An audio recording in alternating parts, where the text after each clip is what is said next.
Good morning, good afternoon, and good night, my terrible listeners.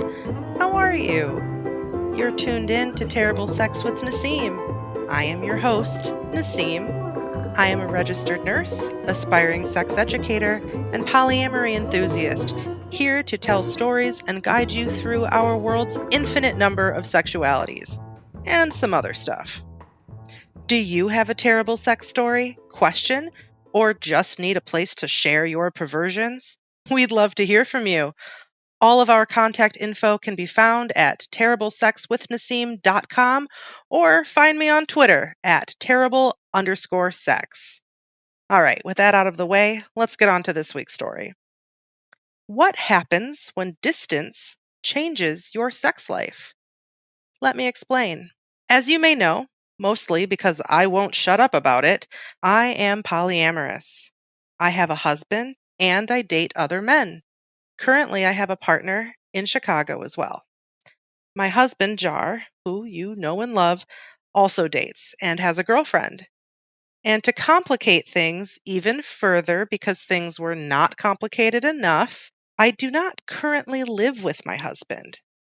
As listeners may know, I am a travel nurse and spend the majority of my time hundreds of miles away from home, only spending a few days a month with Jar. It is hard and it is shitty, but it's sort of what we have to do right now. Every relationship has some level of sacrifice, and this is ours for the time being. Now, luckily, I was able to spend a whole ass week with Jar in between my travel contracts. It was the recharge I was looking forward to after almost a year in Chicago. A chance to reconnect with my loved ones, especially my husband. And after so much time away from home, I was really excited and eager to hop back in the saddle, i.e., the bedroom, with Jar. It had been many months since we had the opportunity to be alone and intimate again, and I was really craving that connection. Physical touch and intimacy is so very important to me, not just for my libido, but my mental health and my physical health. I need it to feel safe and happy and secure. But here's the thing. People change and people grow. Long distance can sort of force a relationship to evolve. Ask anyone with a partner in the military on deployment.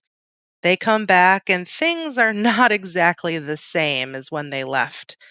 The house has new paint, a pet has died, the kids are older, weight has been gained or lost. Your husband has a new girlfriend.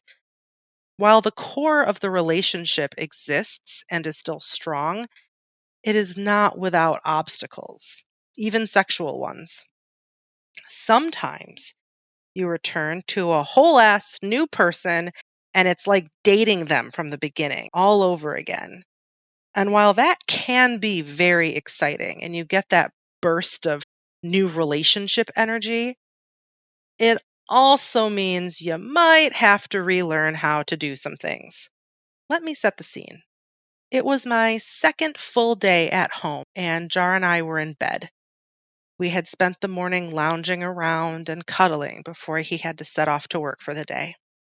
Now, for us, physical intimacy is not solely about sex or fucking, but it is definitely about touch.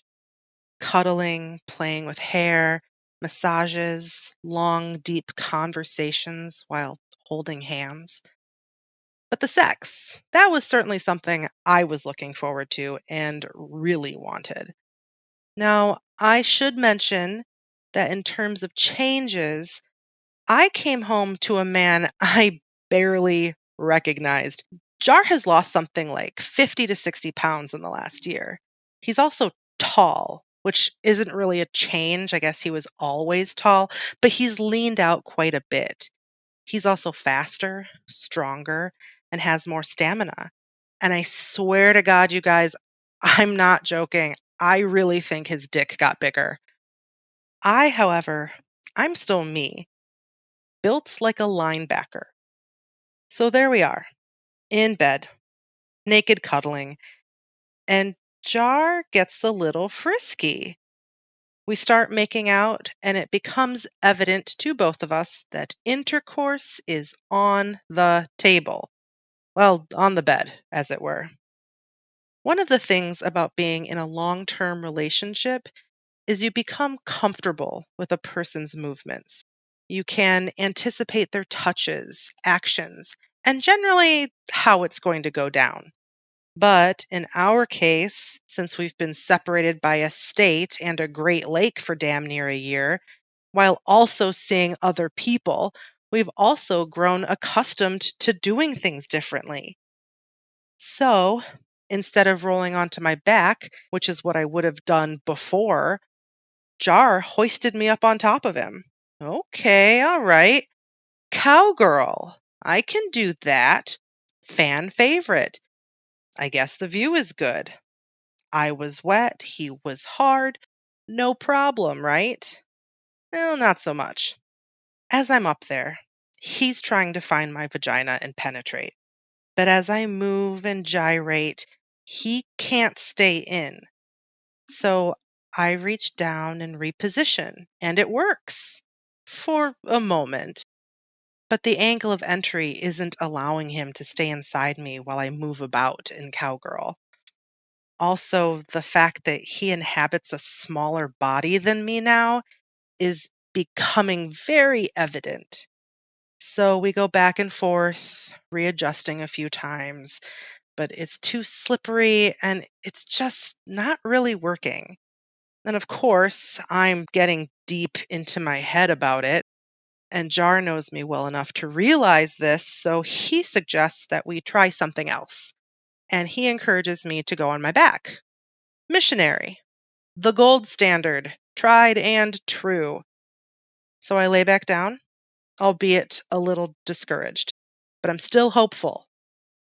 He crawls between my legs and makes his attempt. But again, trouble in paradise. He can't stay in. He pushes my legs higher up, then out, then back.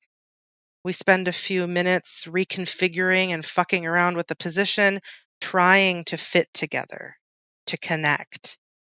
But the more we struggle, the more anxious I become, the less erect he is, until eventually the moment's gone.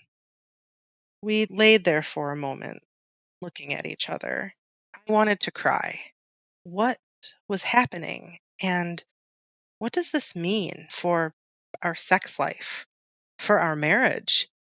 Had too much happened in the time I was gone for us to be sexually intimate ever again? Frankly, I was fucking terrified. But that thought quickly passed after I gave him a mind altering blowjob and he finger fucked me into next century.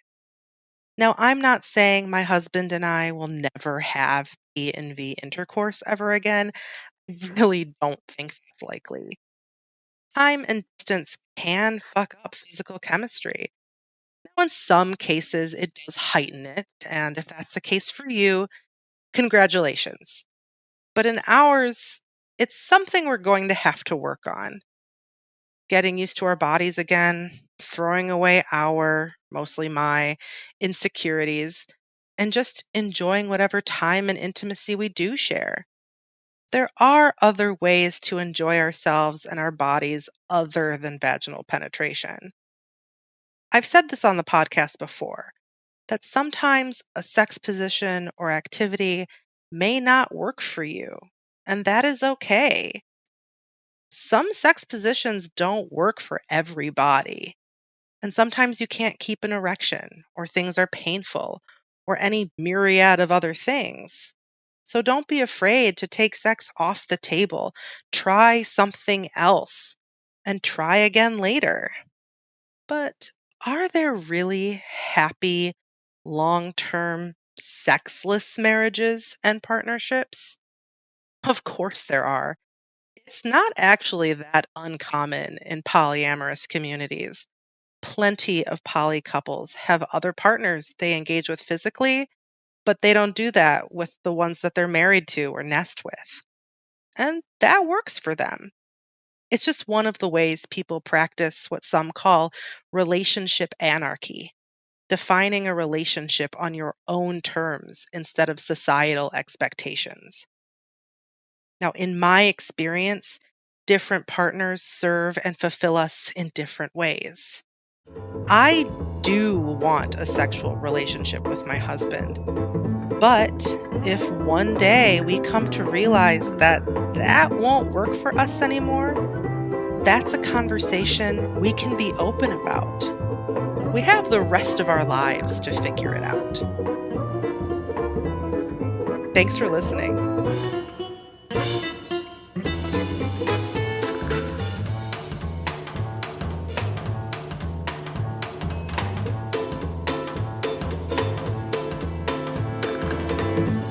Naseem wants all her terrible listeners to know that although she is a medical professional, she is not your medical professional. This podcast is not medical advice. If you want medical advice, please seek out your very own healthcare provider. Terrible Sex with Naseem is part of the Terrible Podcast Network.